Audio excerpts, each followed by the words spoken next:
Good morning. Welcome to IOS Online Tuitions for Judicial Services. Wish you a very happy new year and a successful year ahead. We continue with the Transfer of Property Act.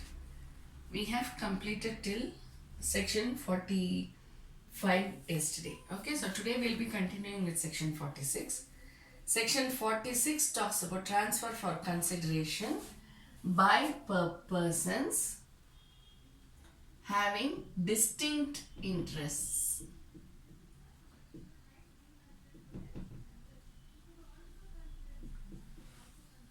Transfer of property by persons having distinct interests. Distinct means what? Separate, different.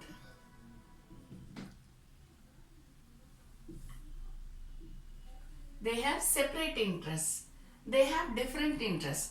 See, for example, where we have the co-owners of a property, they may be having different. See, if one person share is so much, probably the other person share is so much, the other person share is so much.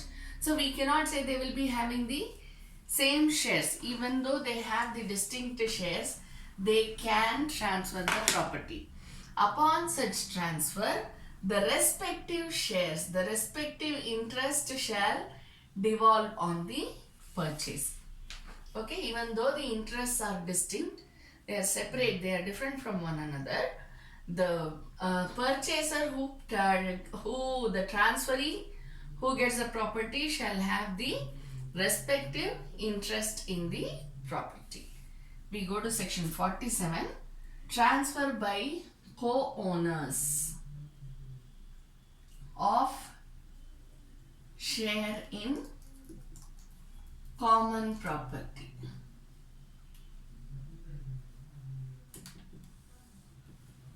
So what is this? Transfer by co-owners of share in common property. What will the share be? It may be equal shares or it may be unequal shares. We cannot say, right? So it depends upon how they have purchased, what is their agreement, what is the agreement between themselves. That is what determines whether they have equal or unequal shares in the common property. But whatever it is, when there is a transfer, the transferee again gets the respective shares, respective interest over the respective shares of the common property. Understand? So again, it is the same thing. Whatever we are doing here, we are talking about persons having distinct interests. That means they may be co-owners, they may not be co-owners. Understand? See, for example, if there is a and you have separate different people who have interest in this. The owner may be one person, but all these people may be co-partners. They may not necessarily be owners at the time of transfer, okay? But they can be co-partners. So they are all persons having distinct interests. So when they transfer it, they the transferee will get the respective share in the transfer. Same way here, co-owners of share in common property, they may be having equal share, they may be having unequal share. But whatever gets transferred to the transferee is based upon the respective shares of the transferors. Okay, we go to section 48. Priority of rights created by transfer. Priority of rights created by transfer. See, when you are talking about priority of rights, immediately you know that there are several rights at different points of time. Am I right? This is how logic works.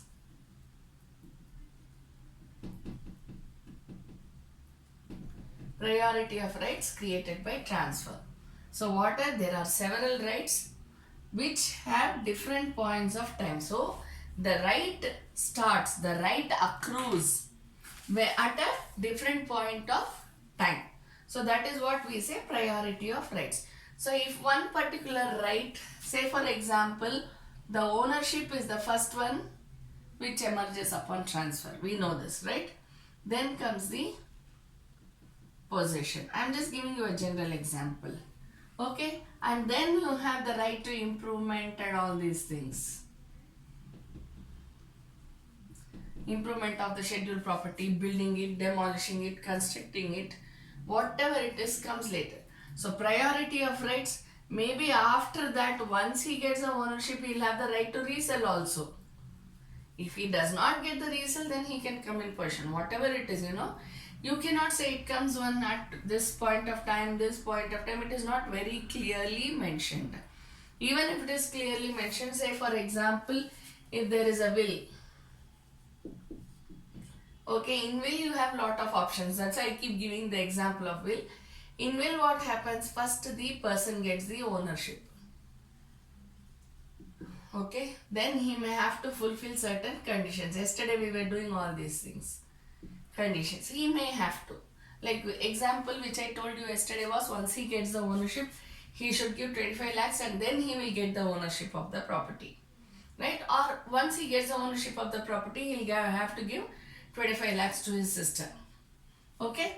So he has to fulfill the conditions. Then get into possession. He has to transfer all the title deeds. Right? So these are all the stages. Priority of rights. He may have the right to mortgage also. Suppose the will says you can do anything with the property after giving 25 lakhs to your sister. Then after giving 25 lakhs to sister only, he gets the other rights. Okay? So priority of rights, whichever crops up first will get the first priority. Then second. So each time, however it is written, each time the right crops up, at that time only this right will have effect. Not before or after. Okay?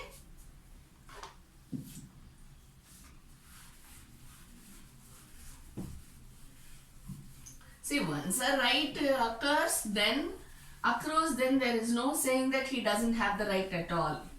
Right? So each point of time a different right accrues.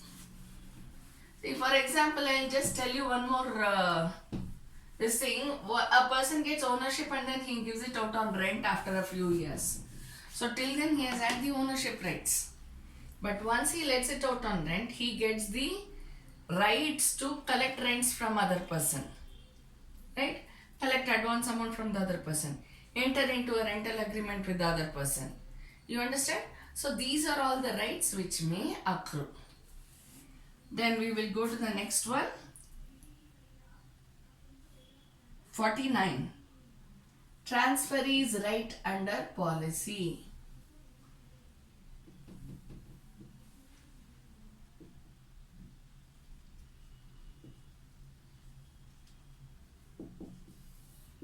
Okay. So where there is a transfer of rights. So what is the transfer of property? The transferee's rights under a policy. Which policy are we talking about? Since the transfer involves immovable property, we are talking about the insurance policy. Against what? Loss or damage. Am I right?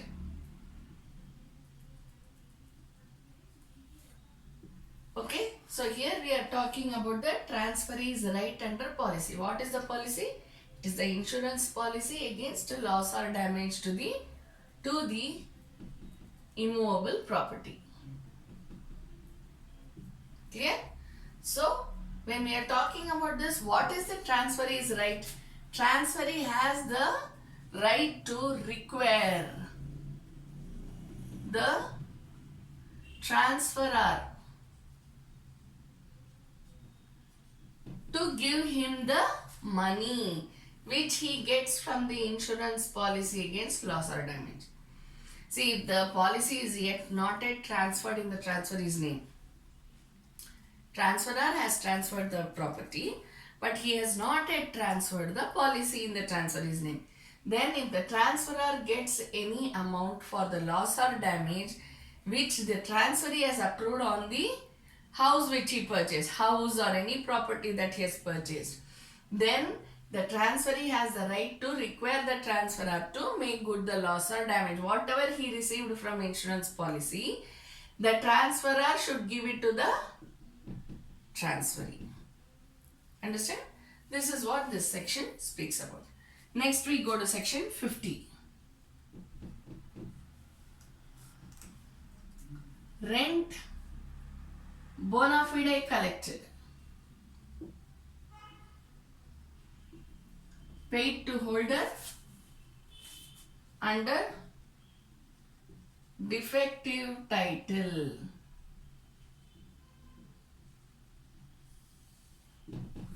Rent bona fide paid to holder under defective title. So who is having the defective title? The supposed to be the owner. The owner. Okay? Who is supposed to be the? He has represented himself to be the owner. So this owner who has represented that he is the owner has a defective title. You should know the difference between invalid and defective title. Understand? Invalid means he is not at all owner. But defective title means for now he is not the owner. But he has right and interest to become the owner at a later stage. Yesterday we were doing one section regarding this. So when rent is bona fide paid, you should underline the word bona fide. Bona fide means what? In good faith. So when you say good faith, what is there? The tenant doesn't know. Tenant is not aware that he is not the true owner. Not true, you can call as genuine owner.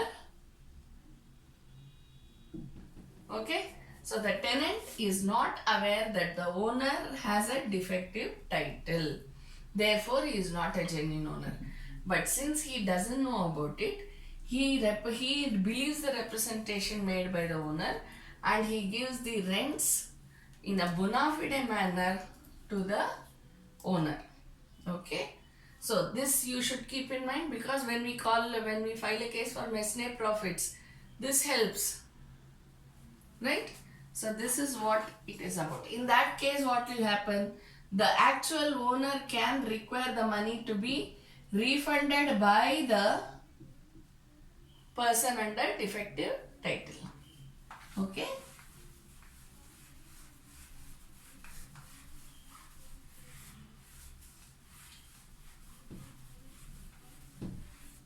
Section 51. Improvements made, again bona fide, by bona fide holders under defective titles.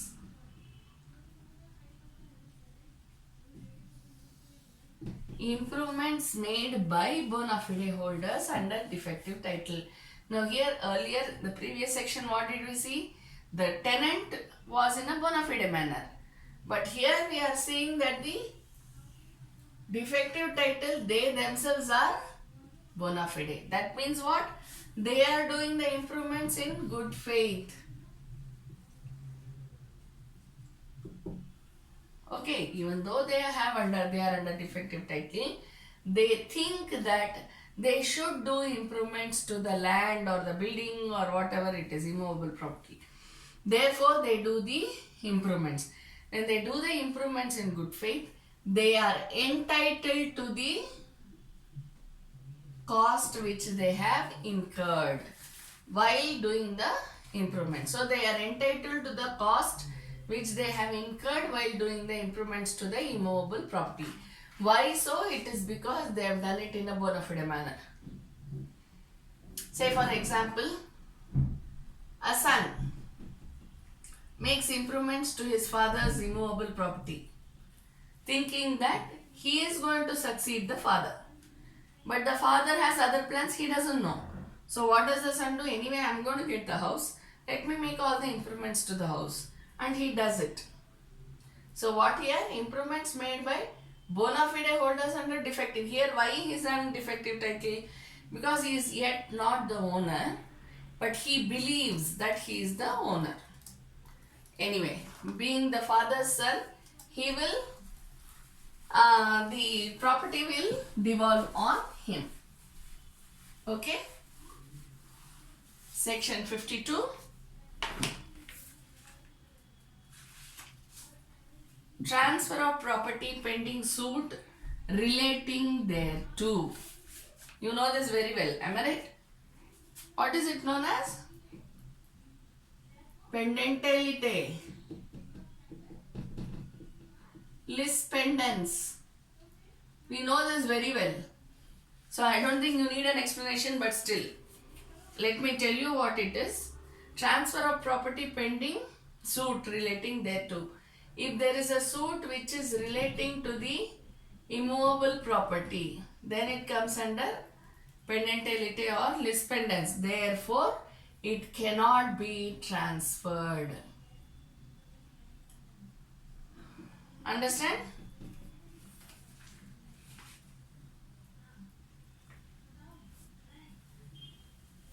Okay. So, lis pendens means what?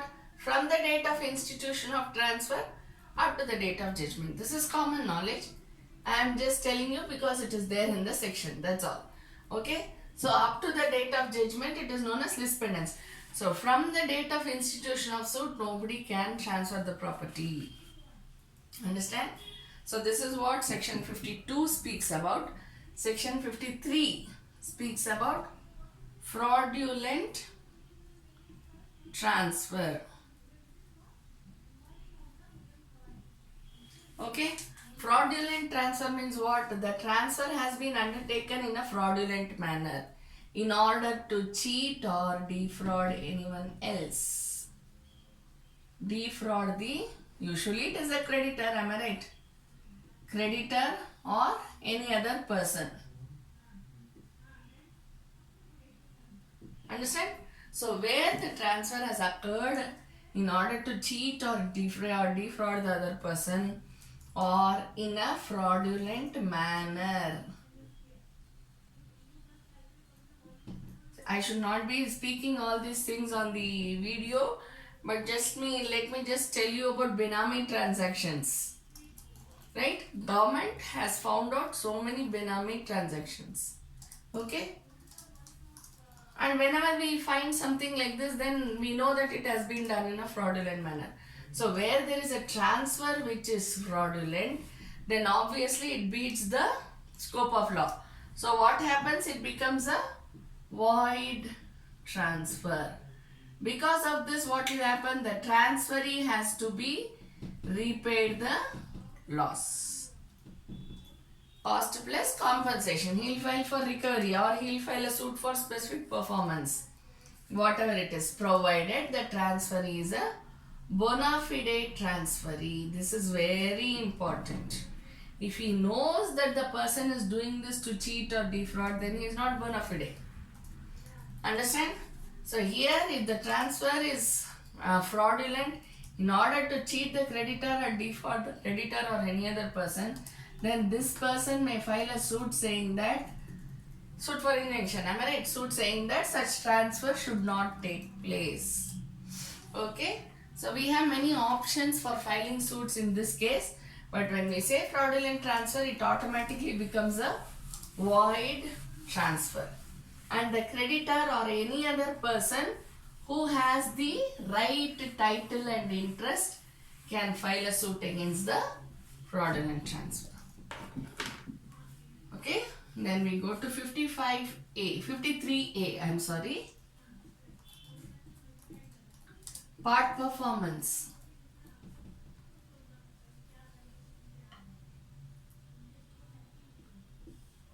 Where have we heard that? Contract Act, right? Part performance. Now, where there is a part performance as to the immovable property, there we are reading about the contract in general. But here we are reading about the part performance of a transfer of immovable property. So, what happens? The next part should be performed. Okay, provided there is a written contract to this effect.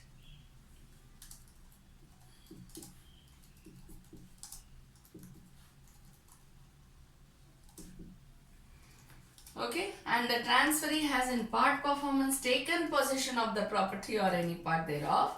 Transferee being already in possession continues to be in possession and has done some. Then the transferee has performed or is willing to perform as part of the contract where there is an instrument of transfer. It has not been completed.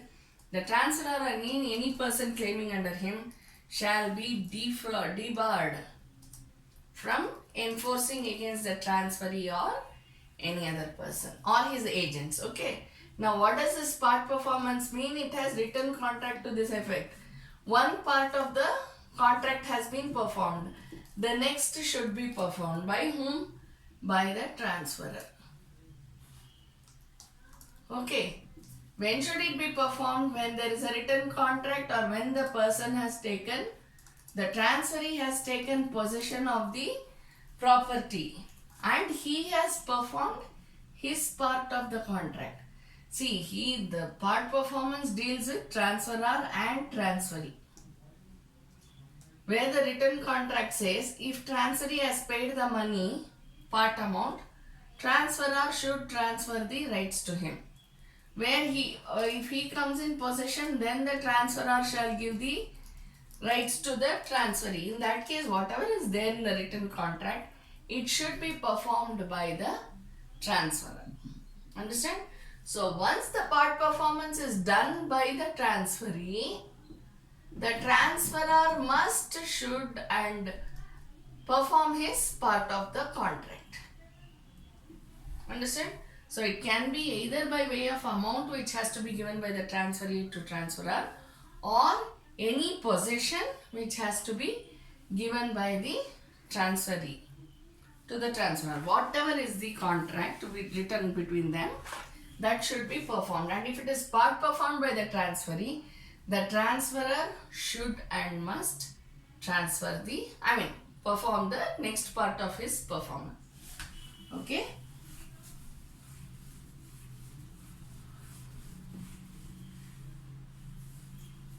This is where we read about suit for specific performance, suit for damages.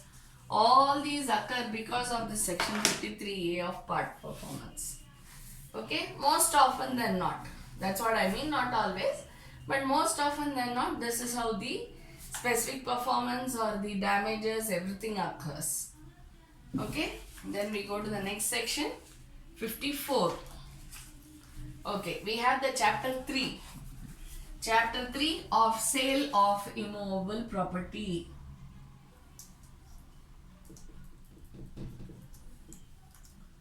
Of sale of immovable property. Okay. Section 54, sale defined. What is the definition of sale? Sale is a transfer of ownership in exchange for a price paid or promised or part paid and part promised. So when does sale happen? Where the price is paid partly or wholly.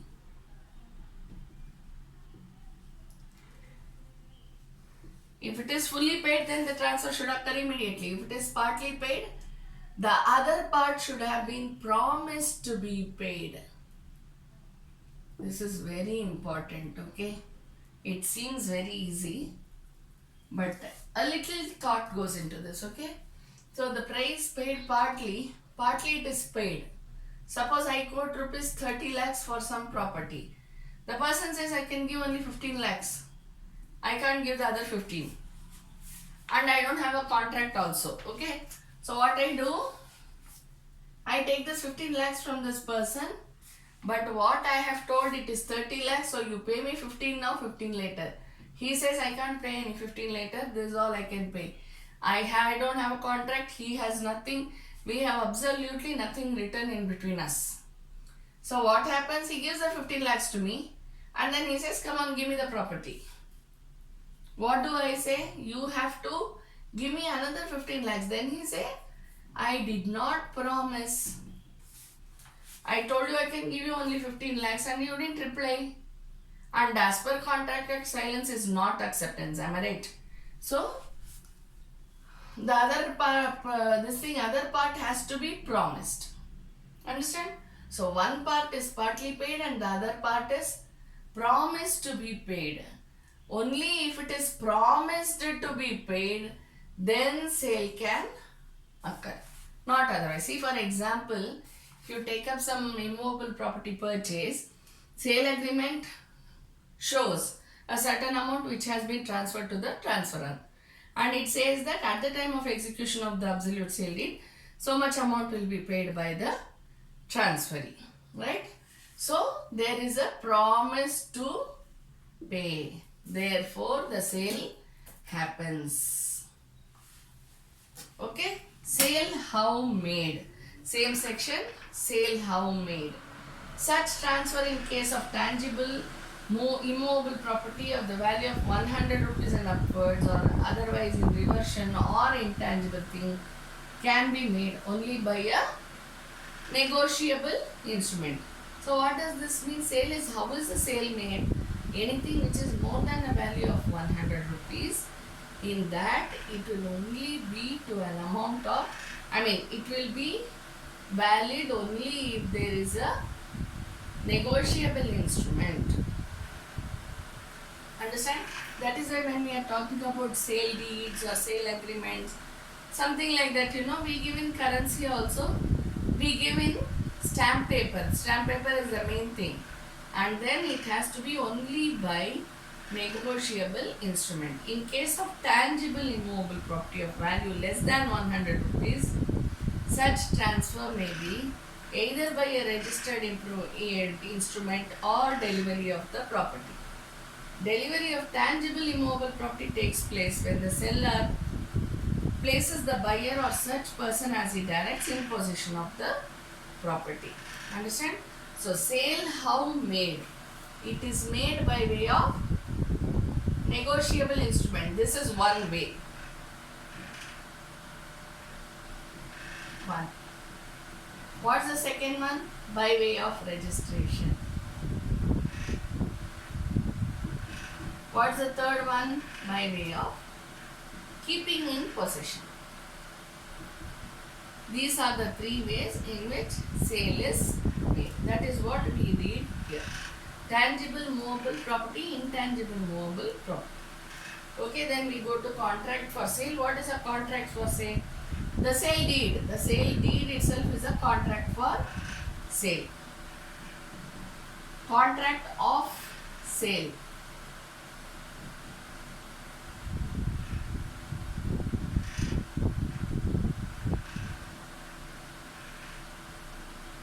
Okay. So what is a contract for sale?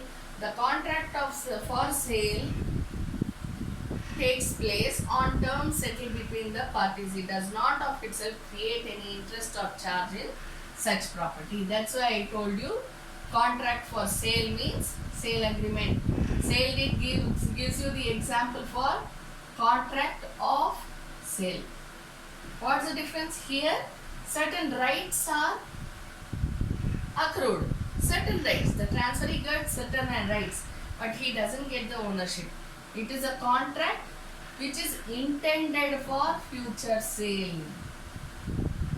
Intended sale. Understand? Whereas contract of sale says that a sale has happened. Okay? Thank you.